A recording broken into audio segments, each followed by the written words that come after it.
Hello and welcome friends.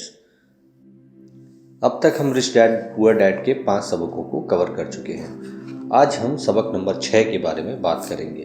लेकिन इससे पहले कि हम सबक नंबर 6 पर जाएं, अगर आपको ये वीडियो अच्छा लगे तो प्लीज़ इसे ज़रूर लाइक कीजिए और चैनल को सब्सक्राइब कीजिए, जिससे कि आने वाले वीडियोज़ की नोटिफिकेशंस आपको मिलती रहे। तो चलिए शुरू करते हैं सबक नंबर 6, जिसका शीर्षक है सीखने के लिए काम करें, पैसे के लिए काम ना करें। 1995 में मैंने सिंगापुर के एक अखबार में इंटरव्यू दिया। युवा महिला रिपोर्टर समय पर आ गई और इंटरव्यू तत्काल शुरू हो गया। हम एक आलीशान होटल की लॉबी में कॉफ़ी की चुस्कियां लगा रहे थे और मेरी सिंगापुर यात्रा के उद्देश्य पर चर्चा कर रहे थे। मैं प्लेटफॉर्म पर जिग जिगलर के साथ बैठने वाला था। वे प्रेरणा पर चर्चा करने वाले थे और मैं अमीरों के रहस्य पर बोलने वाला था। एक दिन मैं भी आपकी तरह बेस्ट सेलिंग लेखक बनना चाहती हूँ, उस महिला ने कहा। मैंने उसके कई लेख पढ़े थे और मैं उनसे प्रभावित हुआ था। उसकी लेखन शैली दमदार और स्पष्ट थी। उसके लेखों में पाठकों की रुचि जगाने की क्षमता थी।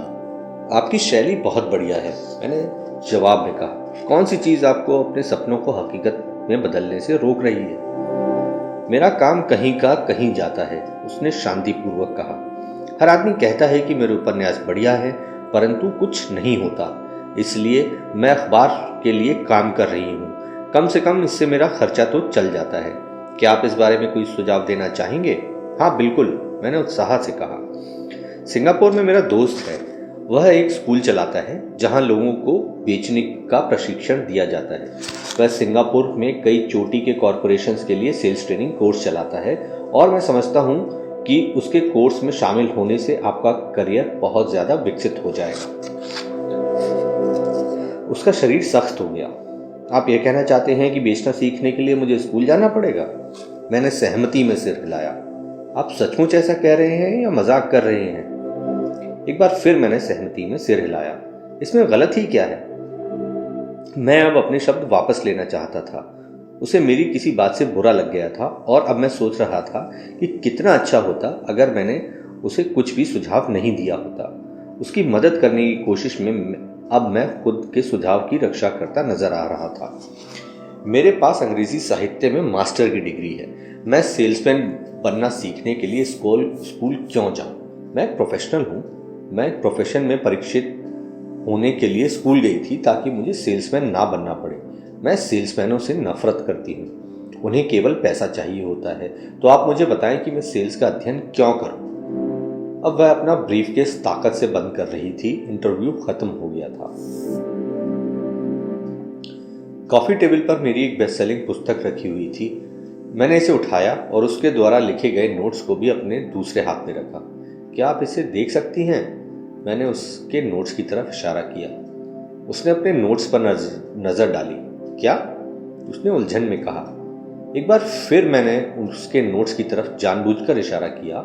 उसके पैड पर उसने लिखा था रॉबर्ट कियोसाकी, बेस्ट सेलिंग लेखक। यहाँ पर बेस्ट सेलिंग लिखा हुआ है, ना कि बेस्ट राइटिंग लेखक। उसकी आंखें तत्काल फैल गईं। मैं बहुत बुरा लेखक हूँ, आप बहुत बढ़िया लेखक हैं।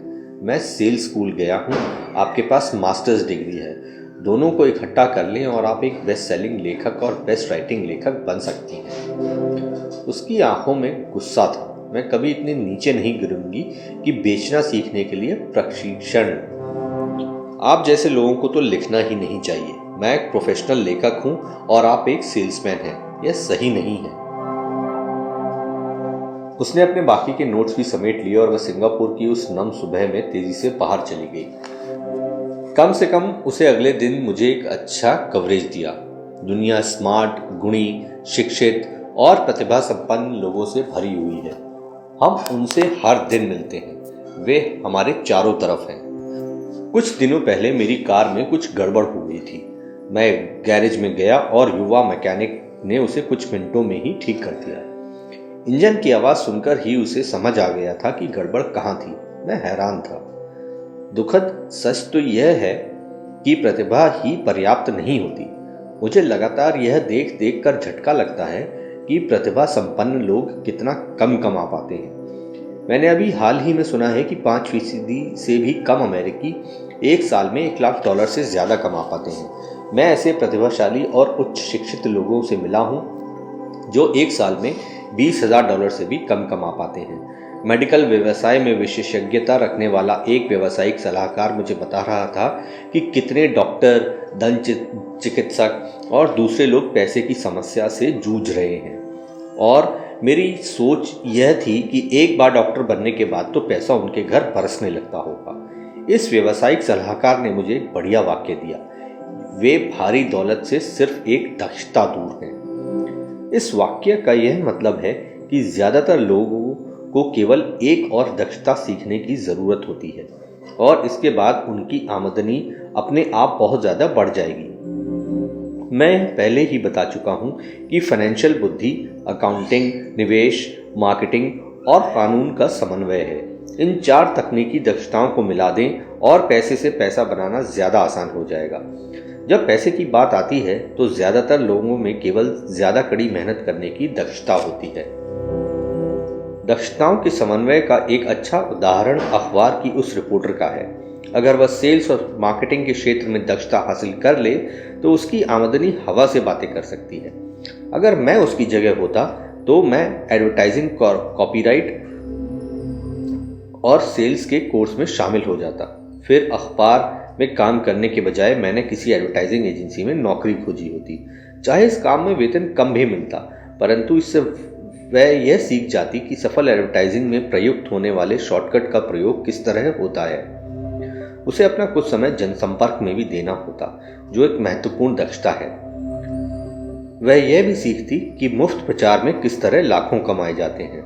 फिर रातों में और सप्ताहांतों में वह अपना महान उपन्यास पूरा कर सकती थी।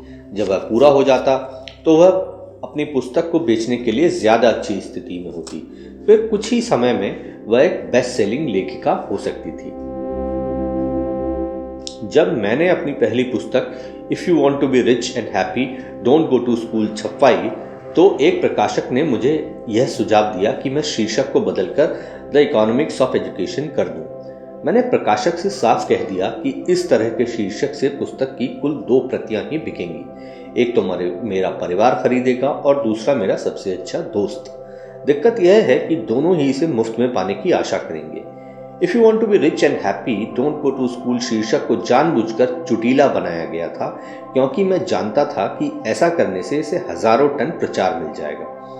मैं शिक्षा का समर्थक हूं और शिक्षा के सुधार में विश्वास करता हूं, अन्यथा मैं अपने पुरातनपंथी शिक्षा तंत्र को बदलने की बार बार मांग क्यों करता।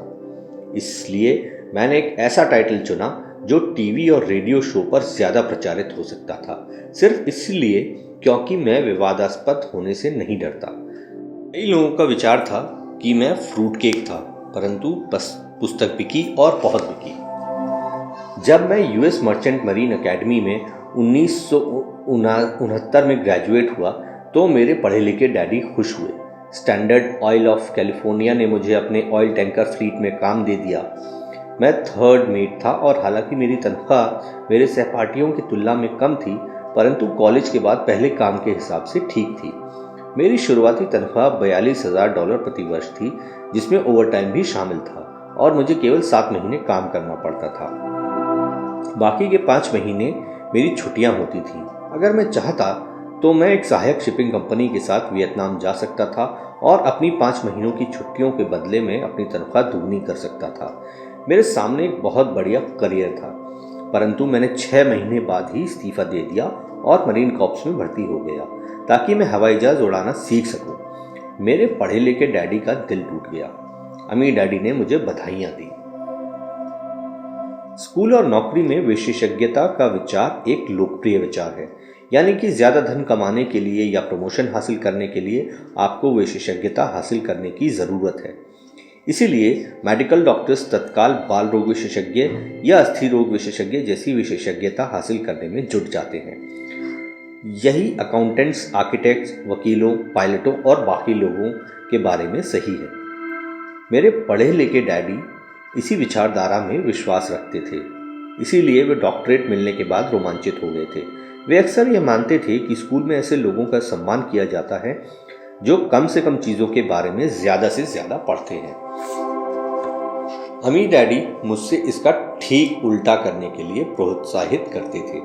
आपको हर चीज़ के बारे में थोड़ा थोड़ा पता होना चाहिए, यह उनका सुझाव था। इसीलिए मैंने उनकी कंपनियों में के कई विभागों में कई सालों तक काम किया। कुछ समय के लिए मैंने उनके अकाउंटिंग डिपार्टमेंट में काम किया। हालांकि मैं कभी अकाउंटेंट नहीं बन सकता था, परंतु वे चाहते थे कि मैं उस विभाग में रहकर उसके बारे में मोटी मोटी बातें समझ लूं। अम्मी डैडी जानते थे कि मैं वहाँ की शब्दावली को पकड़ लूंगा और यह भी समझ लूंगा कि क्या महत्वपूर्ण होता है और क्या नहीं। मैं एक बस बॉय और कंस्ट्रक्शन वर्कर के रूप में भी काम कर चुका हूँ, और सेल्स, रिजर्वेशन और मार्केटिंग में भी। वे मुझे और माइक को सीढ़ी दर सीढ़ी सिखा रहे थे। इसीलिए वे चाहते थे कि हम लोग उनके बैंकर्स, वकीलों, अकाउंटेंट्स और ब्रोकर्स के साथ बैठकों में भाग लें। वे चाहते थे कि हम लोग उनके साम्राज्य के हर पहलू के बारे में थोड़ी बहुत जानकारी रखें। जब मैंने स्टैंडर्ड ऑयल की अच्छी तनख्वाह वाली नौकरी छोड़ी तो मेरे पढ़े लिखे डैडी ने मुझसे दिल खोलकर बातें की। उन्हें कुछ समझ में नहीं आ रहा था। वे मेरे निर्णय के पीछे के कारण को नहीं समझ पा रहे थे, क्योंकि जिस नौकरी से मैंने इस्तीफा दिया था उसमें तनख्वाह अच्छी थी, फायदे बहुत थे, खाली समय भी बहुत मिलता था और प्रमोशन के अच्छे अवसर थे। जब एक शाम को उन्होंने मुझसे पूछा, तुमने नौकरी क्यों छोड़ दी, तो मैं लाख कोशिश करने के बाद भी उन्हें इसका कारण नहीं समझा सका। मेरे तर्क उनके तर्क के दायरे में फिट नहीं हो पा रहे थे। समस्या यह थी कि मेरा तर्क मेरे अम्मी डैडी का तर्क था। मेरे पढ़े लिखे डैडी के लिए नौकरी की सुरक्षा ही सब कुछ थी, मेरे अम्मी डैडी के लिए सीखना ही सब कुछ था। पढ़े लिखे डैडी का विचार था कि मैं शिप का ऑफिसर बनने की शिक्षा ग्रहण करने स्कूल गया था। अम्मी डैडी जानते थे कि मैं अंतर्राष्ट्रीय व्यापार के अध्ययन के लिए स्कूल गया था। तो एक विद्यार्थी की तरह मैं सुदूर पूर्व और साउथ पैसिफिक जाने वाले जहाज़ों पर, बड़े फ्रेटर्स पर, ऑयल टैंकरों पर और यात्री जहाज़ों पर काम करता रहा। अम्मी डैडी इस बात पर जोर देते थे कि मैं यूरोप की तरफ जाने वाले जहाज़ों के बजाय प्रशांत महासागर पर अपना ध्यान केंद्रित करूं, क्योंकि भविष्य के देश एशिया में हैं, यूरोप में नहीं। जबकि मेरे ज़्यादातर सहपाठी, जिसमें माइक भी शामिल था, अपने घरों पर पार्टी और मौज मस्ती करते थे, तब मैं Japan, Taiwan, Thailand, Singapore, Hong Kong, Vietnam, Korea, Tahiti, Samoa और फिलीपींस में व्यवसाय, लोगों, बिजनेस की शैलियों और संस्कृतियों का अध्ययन करता था। मैं भी पार्टी कर रहा होता, परंतु अपने घर पर नहीं। मेरा ज्ञान बहुत तेजी से बढ़ रहा था। पढ़े लिखे डैडी कभी नहीं समझ सके कि मैंने नौकरी क्यों छोड़ी और इसके बाद मरीन कॉर्प्स में क्यों शामिल हुआ। मैंने उन्हें बताया कि मैं जहाज उड़ाना सीखना चाहता हूँ, परंतु वास्तव में मैं ट्रम्प का नेता बनना सीखना चाहता था। अम्मी डैडी ने मुझे बतला रखा था कि कंपनी चलाने का सबसे कठिन काम था लोगों से काम लेना। उन्होंने 3 साल तक सेना में काम किया था। मेरे पढ़े लिखे डैडी ने कभी ऐसा नहीं किया था। अम्मी डैडी ने मुझे बताया कि खतरनाक परिस्थितियों में किस तरह लोगों का नेतृत्व किया जाए। तुम्हें जो अगली चीज़ सीखनी चाहिए वह है नेतृत्व। उन्होंने कहा, अगर आप एक अच्छे नेता नहीं हैं तो आप पर पीछे से भी गोली चलाई जा सकती है, जैसा बिजनेस में किया जाता है। वियतनाम में 1973 में लौटने पर मैंने कमीशन से इस्तीफा दे दिया, क्योंकि मैं हवाई जहाज उड़ाना पसंद करता था। मैं ज़ेरॉक्स कंपनी में काम करने लगा। मैंने इसमें एक वजह से नौकरी की थी और नौकरी के फायदे यह वजह नहीं थी। मैं एक शर्मीला आदमी था और बेचने का विचार मुझे दुनिया का सबसे डरावना विषय लगता था। ज़ेरॉक्स अमेरिका में सेल्स ट्रेनिंग प्रोग्राम्स में बहुत बढ़िया कंपनी मानी जाती थी। अम्मी डैडी को मुझ पर गर्व था। मेरे पढ़े लिखे डैडी को मुझ पर शर्म आती थी। एक बुद्धिजीवी होने के नाते वे सोचते थे कि सेल्समैन उनके नीचे के स्तर के होते हैं। मैंने ज़ेरॉक्स में 4 साल तक काम किया और जब तक कि मुझे दरवाजे खटखटाने और अस्वीकार कर दिए जाने के डर से मुक्ति नहीं मिल गई। एक बार मैं विक्रय में चोटी के 5 लोगों में लगातार आने लगा, तो मैंने एक बार फिर इस्तीफा दे दिया और आगे बढ़ गया। एक बार फिर मैंने एक अच्छी खासी कंपनी के साथ अपना बढ़िया करियर छोड़ दिया था। 1977 में मैंने अपनी पहली कंपनी खोली। अम्मी डैडी ने मुझे और माइक को कंपनियां चलाने का प्रशिक्षण दे रखा था, तो अब मुझे उन्हें स्थापित करना ही सीखना था। मेरा पहला उत्पाद था नायलॉन और वेल्क्रो का वॉलेट, जो फॉर ईस्ट में बनता था और समुद्री जहाज से न्यूयॉर्क में एक वेयरहाउस तक आता था। मेरी औपचारिक शिक्षा पूरी हो चुकी थी और अब मेरे पंखों की मजबूती की परीक्षा का समय आ गया था। अगर अब मैं असफल होता तो मैं दिवालिया हो गया होता। अमीर डैडी का मानना था कि 30 साल के पहले दिवालिया होना सबसे अच्छा होता है अगर आपके पास संभलने का मौका होता है। उनकी सलाह थी। मेरे 30वें जन्मदिन की शाम को मेरा पहला शिपमेंट कोरिया से न्यूयॉर्क के लिए रवाना हुआ। आज मैं अंतर्राष्ट्रीय स्तर पर बिजनेस करता हूँ और जैसा मेरे अमीर डैडी मुझे प्रोत्साहित किया करते थे, मैं विकासशील देशों पर ध्यान केंद्रित करता हूँ। आज मेरी निवेश कंपनी दक्षिण अमेरिका, एशिया, नॉर्वे और रशिया में निवेश करती है। एक कहावत है, जॉब एक संक्षिप्त रूप है जस्ट ओवर ब्रोक का, और दुर्भाग्य से यह करोड़ों लोगों के लिए सही साबित होता है, क्योंकि स्कूल यह नहीं समझाता कि फाइनेंशियल बुद्धि भी बुद्धि का एक रूप है। इसलिए ज्यादातर कर्मचारी या मजदूर अपने साधनों के भीतर रह रहे हैं। वह मेहनत करते हैं और अपने बिल चुकाते हैं। एक और डरावनी मैनेजमेंट थ्योरी है, काम करने वाले इसलिए कड़ी मेहनत करते हैं ताकि उन्हें नौकरी से ना निकाल दिया जाए, और मालिक उन्हें केवल इतना देते हैं ताकि काम करने वाले छोड़कर ना चले जाएं। और अगर आप ज्यादातर कंपनियों की तनख्वाह देखेंगे तो आप पाएंगे में थोड़ी बहुत सच्चाई तो है। इसका कुल परिणाम यह होता है कि ज्यादातर कर्मचारी आगे नहीं बढ़ पाते। वे वही काम करते हैं जो उन्हें सिखाया जाता है, सुरक्षित नौकरी खोज लो। ज्यादातर काम करने वाले कम समय के पुरस्कारों जैसे वेतन और दूसरे फायदों के लिए काम करते हैं, परंतु दीर्घकालीन दृष्टि से यह उनके लिए घाटे का सौदा साबित होता है। इसके बजाय मैं युवा लोगों को यही सलाह दूंगा कि नौकरी खोजते समय वे इस बात पर कम ध्यान दें कि वे कितना कमा रहे हैं और इस बात पर ज्यादा ध्यान दें कि वे कितना सीख रहे हैं। रास्ते पर आगे की तरफ देखकर यह तय करें कि किसी खास प्रोफेशन को चुनने के पहले और चूहा दौड़ में फंसने से पहले वे कितनी दक्षताओं में पारंगत होना चाहते हैं। एक बार लोग बिल चुकाने की आजीवन प्रक्रिया में फंस जाते हैं तो वे छोटे हैमस्टर्स की तरह धातु के छोटे पहियों के चारों तरफ घूमते रहते हैं। उनके छोटे पैर तेजी से घूमते हैं, पहिए भी तेजी से घूमते हैं, परंतु आने वाले कल में भी वे उसी पिंजरे में रहेंगे, नौकरी। जेरी मैगवायर नाम की फिल्म में टॉम क्रूज का बहुत बढ़िया रोल था और इस फिल्म में कई बहुत ज्यादा जोरदार संवाद थे। शायद सबसे यादगार लाइन थी, मुझे पैसा दिखाओ। परंतु एक और लाइन थी जो मेरे हिसाब से ज्यादा सच्ची थी। यह उस दृश्य में थी जहां टॉम क्रूज फर्म छोड़कर जा रहा है। उसे नौकरी से निकाल दिया गया है और वह पूरी कंपनी से पूछता है, मेरे साथ कौन आना चाहता है? और सब लोग मौन और स्तब्ध हैं। केवल एक औरत बोलती है, मैं आना तो चाहती हूं, परंतु मेरा 3 महीने में प्रमोशन होने वाला है। यह वाक्य शायद पूरी फिल्म का सबसे सच्चा वक्तव्य है। यह उस तरह का वक्तव्य है जो बिल चुकाने के लिए मेहनत करने वाले लोग हमेशा इस्तेमाल करते हैं। मैं जानता हूं कि मेरे पढ़े लिखे डैडी हर साल तनख्वाह बढ़ने की आशा लगाए रखते थे और हर साल उन्हें निराशा होती थी। इसलिए वे फिर से स्कूल जाकर और ज्यादा योग्यताएं हासिल करते थे ताकि उन्हें एक और वेतन वृद्धि मिल सके, परंतु एक बार फिर उन्हें निराशा ही हाथ लगती थी। मैं अक्सर लोगों से यह सवाल पूछता हूँ, रोजमर्रा की यह गतिविधि आपको कहाँ ले जा रही है?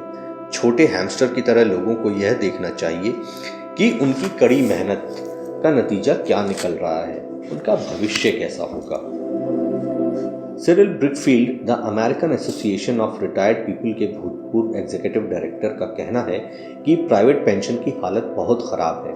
पहली बात तो यह है कि आज काम करने वालों में 50% की वो पेंशन नहीं मिलेगी। इस बात से चिंता होनी चाहिए और बाकी बचे 50% में से भी 75 से 80% लोगों को नाम मात्र की पेंशन मिलेगी, जो $55 या $150 या $300 प्रति माह होगी। अपनी पुस्तक द रिटायरमेंट मिथ में क्रेग एस कॉर्पेल लिखते हैं, मैं एक बड़ी राष्ट्रीय पेंशन सलाहकार फर्म के मुख्यालय में गया और मैनेजिंग डायरेक्टर से मिला, जिसकी विशेषज्ञता बढ़िया रिटायरमेंट योजनाएं तैयार करने में थी। जब मैंने उससे पूछा कि छोटे ऑफिसों में काम करने वाले लोगों को पेंशन से कितनी आमदनी की उम्मीद करनी चाहिए, तो उसने विश्वास भरी मुस्कुराहट के साथ कहा, सिल्वर बुलेट। सिल्वर बुलेट का क्या मतलब होता है, मैंने पूछा। उसने अपने कंधे उचकाए। अगर बुजुर्गों को लगता है कि बुढ़ापे में उनके पास जिंदा रहने के लिए पर्याप्त धन नहीं है, तो वे अपने आप को गोली मार सकते हैं। कॉर्पोरल इसके बाद पुराने रिटायरमेंट प्लान और ज्यादा खतरनाक नए 401 प्लान में अंतर को स्पष्ट करते हैं। ज्यादातर काम करने वालों के लिए कोई दुखद तस्वीर नहीं है, और यह तो हुई रिटायरमेंट की बात। जब इस तस्वीर में मेडिकल फीस और दीर्घकालीन नर्सिंग होम सुविधा को जोड़ा जाता है तो तस्वीर डरावनी हो जाती है। उनकी 1995 की पुस्तक में वे बताते हैं कि नर्सिंग होम की फीस $30,000 प्रति वर्ष से $1,25,000 प्रति वर्ष है। वे अपने इलाके के साफ सुथरे परंतु साधारण नर्सिंग होम में गए और उन्होंने 1995 में कीमत को $88,000 पाया। आज भी समाजवादी चिकित्सा वाले देशों के कई अस्पतालों में कई कड़े फैसले लेने होते हैं, जैसे कौन जाएगा और कौन रहेगा। वे यह फैसले विशुद्ध रूप से इस आधार पर लेते हैं कि उनके पास कितना पैसा है और मरीज कितने वृद्ध हैं। अगर मरीज वृद्ध हैं तो वे अक्सर मेडिकल केयर अपेक्षाकृत युवा आदमी को दे देते हैं।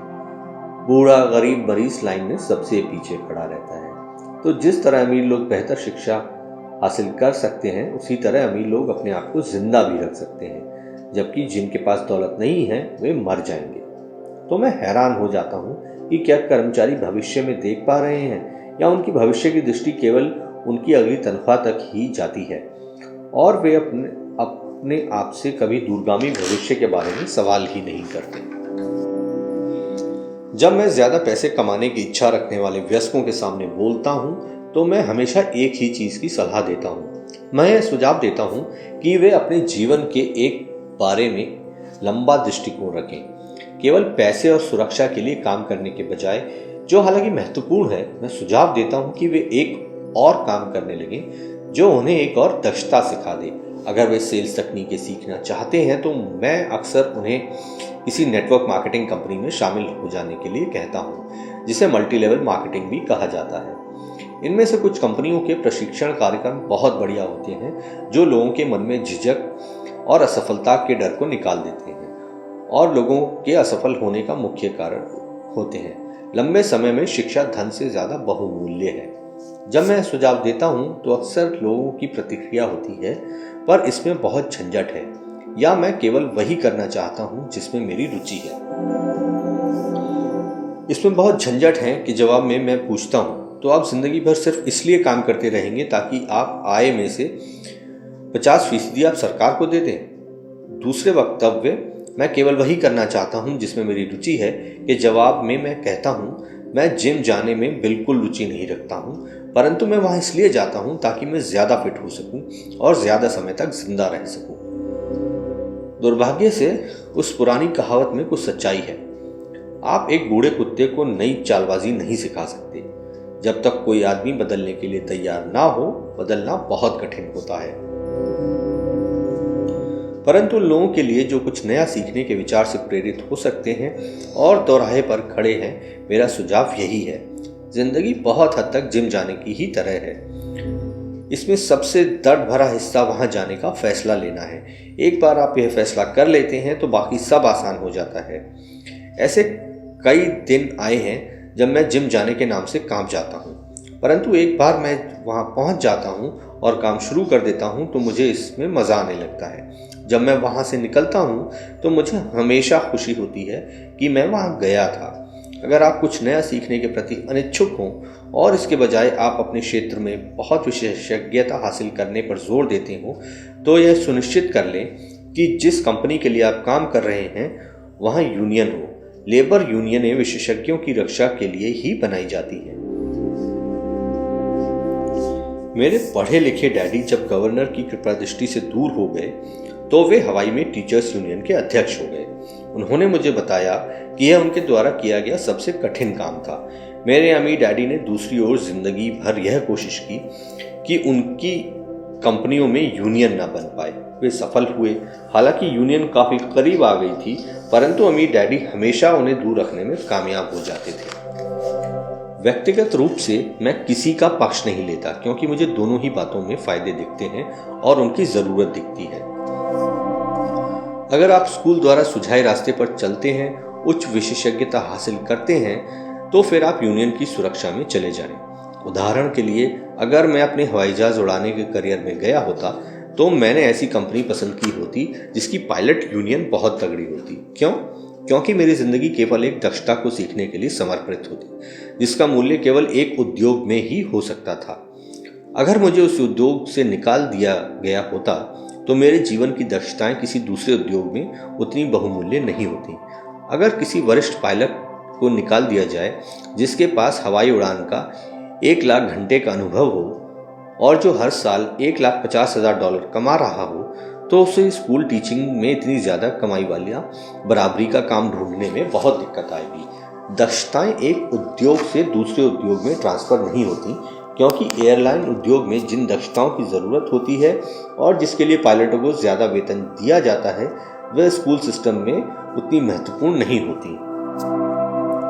आज डॉक्टरों के लिए भी यही सही है। चिकित्सा के क्षेत्र में इतने परिवर्तन हो रहे हैं, कई मेडिकल विशेषज्ञ मेडिकल संगठनों जैसे HMO से जुड़ना पसंद करते हैं। स्कूल के शिक्षकों को यूनियन का सदस्य होना पड़ता है। आज अमेरिका में टीचर्स की यूनियन सबसे बड़ी और अमीर लेबर यूनियन है। NEA यानी नेशनल एजुकेशन एसोसिएशन के पास बहुत ज़्यादा राजनीतिक प्रभाव है। शिक्षकों को अपनी यूनियन की सुरक्षा की ज़रूरत होती है, क्योंकि शिक्षा के बाहर उनकी दक्षताओं का मूल्य अपेक्षाकृत काफ़ी कम होता है। तो नियम यह है, उच्च विशेषज्ञता हासिल करो और यूनियन बना लो। स्मार्ट लोग यही करते हैं। जब मैं अपनी कक्षा से पूछता हूँ, आप में से कितने मैकडॉनल्ड से अच्छा हैमबर्गर बना लेते हैं, तो लगभग सभी विद्यार्थी अपने हाथ खड़े कर देते हैं। फिर मैं पूछता हूँ, अगर आप में से ज़्यादा बेहतर हैमबर्गर बना लेते हैं तो ऐसा क्यों होता है कि मैकडॉनल्ड आपसे ज़्यादा पैसे बना लेता है? जवाब साफ है, मैकडॉनल्ड बिजनेस सिस्टम में आपसे अच्छा है। ज़्यादातर प्रतिभाशाली लोग सिर्फ इसलिए गरीब होते हैं क्योंकि वे अपना सारा ध्यान बेहतर हैमबर्गर बनाने में लगाते हैं और बिजनेस सिस्टम के बारे में कुछ नहीं जानते। हवाई में मेरा एक दोस्त है जो एक महान कलाकार है। वह काफ़ी पैसा कमा लेता है। एक दिन उसकी माँ के वकील ने उसे बताया कि उसने अपने पुत्र के नाम पर $35,000 छोड़े हैं। यह रकम सरकार और वकीलों द्वारा अपना हिस्सा लेने के बाद बची थी। तत्काल उसने इस पैसे से विज्ञापन करके अपने व्यवसाय को बढ़ाने की सोची। 2 महीने बाद उसका पहला पूरे फेज का विज्ञापन 4 रंगों में एक महंगी पत्रिका में प्रकाशित हुआ, जिसके पाठक बहुत अमीर लोग थे।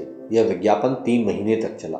उसे विज्ञापन के प्रत्युत्तर में कोई जवाब नहीं मिला और उसकी सारी पूंजी इस विज्ञापन में खत्म हो गई। अब वह पत्रिका पर दावा ठोकना चाहता है।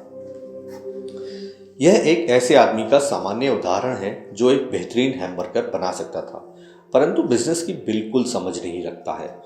जब मैंने उससे पूछा कि क्या उसने क्या सीखा, तो उसका जवाब केवल यही था कि विज्ञापन करने वाले लोग धोखेबाज होते हैं। फिर मैंने उससे पूछा कि क्या वह सेल्स में या डायरेक्ट मार्केटिंग में कोई कोर्स करना चाहता है, तो उसका जवाब था, मेरे पास समय नहीं है और मैं अपना पैसा बर्बाद नहीं करना चाहता। दुनिया प्रतिभा संपन्न गरीब लोगों से भरी पड़ी है। अक्सर वे या तो गरीब हैं या फिर पैसे की समस्या से जूझ रहे हैं या अपनी अक्षमताओं से कम पैसा कमा रहे हैं, और इसका जिम्मेदार उनके ज्ञान का विषय नहीं है बल्कि उनका अज्ञान है। वे एक बेहतर हैमबर्गर बनाने की दक्षता को पैना करने में ही लगे रहते हैं और हैमबर्गर को बेचने और उसे घर तक पहुंचाने की दक्षता पर बिल्कुल भी ध्यान नहीं देते हैं। शायद मैकडॉनल्ड सबसे अच्छे हैमबर्गर नहीं बनाते हैं, परंतु वे एक मूलभूत रूप से औसत हैमबर्गर को बेचने और उसे घर तक पहुंचाने में सर्वश्रेष्ठ हैं। गरीब डैडी चाहते थे कि मैं विशेषज्ञता हासिल करूं। उनका विचार था कि अगर मैं ऐसा करूंगा तो मुझे ज़्यादा वेतन मिलेगा। हालांकि उन्होंने हवाई के गवर्नर से साफ कह दिया था कि वे राज्य सरकार के लिए अब काम नहीं कर सकते।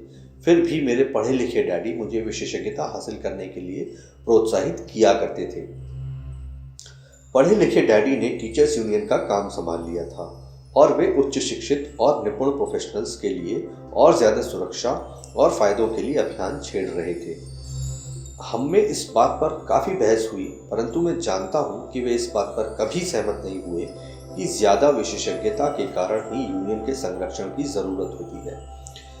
वे यह कभी नहीं समझ पाए कि आप जितनी ज़्यादा विशेषज्ञता हासिल कर लेते हैं उतनी ही ज़्यादा आप जाल में फंस जाते हैं और आप अपनी विशेषज्ञता पर निर्भर हो जाते हैं। अमीर डैडी की सलाह यह थी कि माइक और मैं खुद विकास करें। कई कॉरपोरेशंस यही करते हैं। वे बिजनेस स्कूल के किसी युवा प्रतिभाशाली विद्यार्थी को चुन लेते हैं और फिर उस आदमी को इस तरह विकसित करते हैं ताकि एक दिन वह कंपनी की जिम्मेदारी संभाल सके। और ये प्रतिभाशाली युवा कर्मचारी किसी एक डिपार्टमेंट में विशेषज्ञ नहीं होते। वे बिजनेस सिस्टम्स के सभी पहलुओं की जानकारी लेने के लिए इस डिपार्टमेंट से उस डिपार्टमेंट तक काम करना सीखते हैं। अमीर लोग अक्सर अपने बच्चों या दूसरों के बच्चों को इसी तरह विकसित करते हैं। ऐसा करने से उनके बच्चों को बिजनेस की पूरी प्रक्रिया अच्छी तरह समझ में आ जाती है और वे यह भी समझ जाते हैं कि किस तरह विभिन्न डिपार्टमेंट्स में तालमेल होता है। दूसरे विश्व युद्ध की पीढ़ी में एक कंपनी से दूसरी कंपनी में जाना बुरा समझा जाता था। आज इसे स्मार्ट समझा जाता है। चूंकि लोग ज़्यादा विशेषज्ञता हासिल करने के बजाय इस कंपनी को बदलकर दूसरी कंपनी में जाना पसंद करेंगे, तो क्यों ना कमाने के बजाय सीखने पर ध्यान केंद्रित किया जाए। कम समय में हो सकता है कि आपकी आमदनी कम हो, परंतु लंबे समय में इससे आपको बहुत ज़्यादा फायदा होगा। सफलता के लिए जिन मुख्य मैनेजमेंट दक्षताओं की ज़रूरत होती है वे हैं कैश फ्लो का मैनेजमेंट, सिस्टम का मैनेजमेंट और लोगों का मैनेजमेंट। सबसे महत्वपूर्ण विशेषज्ञ दक्षताएं सेल्स और मार्केटिंग की समझ है। बेचने की योग्यता ही व्यक्तिगत सफलता का आधारभूत कुशलता है। इसलिए आपको दूसरे आदमी के साथ संप्रेषण में कुशल होना चाहिए, चाहे वह कोई ग्राहक हो, कर्मचारी हो, बॉस हो, पत्नी हो या बच्चे हो। कम्युनिकेशन स्किल्स जैसे लिखना, बोलना और सौदेबाजी करना सफल जीवन के लिए बहुत जरूरी है। यह एक ऐसी कला है जिस पर मैं लगातार मेहनत करता हूँ और अपने ज्ञान को बढ़ाने के लिए पाठ्यक्रमों में भाग लेता हूँ या शैक्षणिक टेप खरीदता रहता हूँ। जैसा कि मैंने बताया, मेरे पढ़े लिखे डैडी ने जितनी ज़्यादा मेहनत की है वे उतने ही ज़्यादा काबिल बन गए हैं।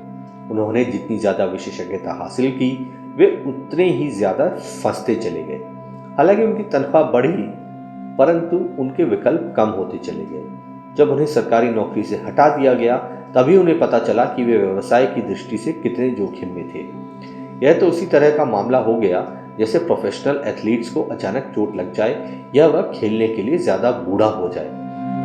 उनकी ऊंची तनख्वाह वाली स्थिति चली जाती है और वे अपनी सीमित दक्षताओं के सहारे जीवन यापन करते हैं।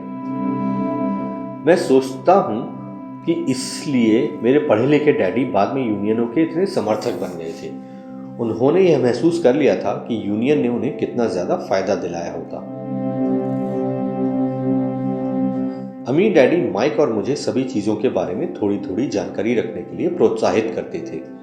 वे हमें ऐसे लोगों के साथ काम करने के लिए प्रोत्साहित करते थे जो हमसे ज्यादा स्मार्ट थे, और वे हमसे यह भी चाहते थे कि हम स्मार्ट लोगों से एक टीम के रूप में काम करवाएं। आज इसे व्यावसायिक विशेषज्ञताओं का समन्वय कहा जाएगा। आज मैं भूतपूर्व स्कूल टीचर से मिलता हूं जो हर साल लाखों डॉलर कमा रहे हैं। वे इतना ज्यादा इसलिए कमा रहे हैं क्योंकि उनके पास अपने क्षेत्र की विशेषज्ञ दक्षताओं के अलावा भी दक्षताएं हैं। वे सिखा भी सकते हैं और बेच भी सकते हैं और मार्केटिंग भी कर सकते हैं। बेचने और मार्केटिंग की दक्षताएं ज्यादातर लोगों को इसलिए कठिन लगती हैं क्योंकि इसमें नकारे जाने या अस्वीकार किए जाने का डर होता है। आप संप्रेषण, सौदेबाजी और अपने नकारे जाने के डर का सामना करने में जितने बेहतर होंगे, आपके लिए जिंदगी उतनी ही आसान होगी। जिस तरह मैंने अखबार की लेखिका को सलाह दी थी जो बेस्ट सेलिंग लेखक बनना चाहती थी, मैं किसी को भी वही सलाह देना चाहूँगा। तकनीकी रूप से विशेषज्ञता हासिल करने के कुछ मजबूत पहलू होते हैं और कुछ कमज़ोर पहलू होते हैं। मेरे कुछ दोस्त हैं जो जीनियस हैं, परंतु वे दूसरे लोगों के साथ प्रभावी ढंग से बात नहीं कर पाते और परिणाम स्वरूप उनकी आमदनी बहुत कम है। मैं उन्हें सलाह देता हूँ कि वे 1 साल तक बेचने की कला सीख लें। चाहे वे कुछ भी ना कमाएं, परंतु उनकी कम्युनिकेशन स्किल्स सुधर जाएंगी और यह अनमोल है। अच्छे सीखने वाले, बेचने वाले और मार्केटिंग करने वाले व्यक्ति होने के अलावा हमें अच्छे शिक्षक और अच्छे विद्यार्थी होने की भी ज़रूरत है। दरअसल अमीर होने के लिए आप में लेने के साथ ही देने की काबिलियत भी होनी चाहिए। आर्थिक या प्रोफेशनल संघर्ष के मामलों में देने और लेने में बहुत कमी देखी गई है। मैं ऐसे कई लोगों को जानता हूं जो सिर्फ इसलिए गरीब हैं क्योंकि वे ना तो अच्छे विद्यार्थी हैं, ना ही अच्छे शिक्षक। मेरे दोनों डैडी उदार थे। दोनों ने पहले देने के सिद्धांत का पालन किया था। शिक्षा देना उनके लिए देने का एक प्रकार था। जितना ज्यादा उन्होंने दिया उतना ही उन्हें मिला। पैसे देने के मामले में जरूर उन दोनों में अंतर था। मेरे अम्मी डैडी ने बहुत सा पैसा दान किया। उन्होंने अपनी चर्च को दान किया, समाज सेवी संस्थाओं को दान दिया और अपने फाउंडेशन को दान दिया। वे जानते थे कि पैसा हासिल करने के लिए पैसा देना होता है। पैसा देना ज्यादातर अमीर परिवारों का रहस्य है।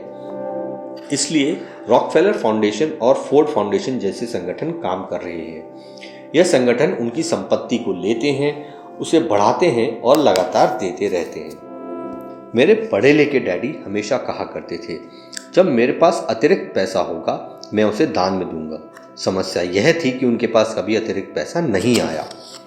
इसलिए वे ज्यादा पैसे कमाने के लिए ज्यादा मेहनत करते रहे और पैसे के सबसे महत्वपूर्ण नियम को भूल गए, दो और आपको मिल जाएगा। इसके बजाय वे यकीन करते रहे, लो और फिर दो। निष्कर्ष में मैं यही कहना चाहता हूं कि मुझ पर दोनों ही डैडियों की छाप है। मेरा एक हिस्सा कट्टर पूंजीपति का है जो पैसे से पैसे कमाने के खेल से प्रेम करता है। मेरा दूसरा हिस्सा एक सामाजिक रूप से जिम्मेदार शिक्षक का है जो गरीबों और अमीरों के बीच बढ़ती आर्थिक खाई से बहुत ज्यादा चिंतित है। मैं इस बढ़ती हुई खाई के लिए मूल रूप से दकियानूसी शिक्षा तंत्र को जिम्मेदार मानता हूं। Thank you for watching this. मिलेंगे इसके नए एपिसोड के साथ।